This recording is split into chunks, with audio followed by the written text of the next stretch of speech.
बिस्मिल्लाहिर्रहमानिर्रहीम। अस्सलामुअलैकुम। नाज़रीन, हमारे सिरे आयो HPS न्यूज़।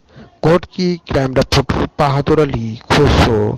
घोटकी में अॼु हज़रत अली साईं जी शहादत जो ॾियारो जोश ऐं जज़्बे सां मल्हायो वियो। फिका जाफ़रीअ जे अॻवान पहलवान संगड़ जी अॻवानी में रैली कढी वई, जेका इमाम बारगाह खां रामूवाली रोड खां थींदे हुसैन बेली रोड ते पहुती, जंहिंखे ख़िताब कंदे मौलवी पहलवान संगड़ ऐं ॿियनि चयो त हज़रत अली साईं पंहिंजी सॼी घराणे अल्लाह पाक जी राह में शहादत ॾिनी ऐं असांखे पंहिंजे दीन जो सबक़ ॾिनो, ऐं असां अॼु 21 रमज़ान मुबारक ते यादगार रैली कढी पंहिंजे ईमान खे मज़बूत कयूं था। पूरे मुस्लमाननि खे नक्शे कदम ते हलणु घुरिजे।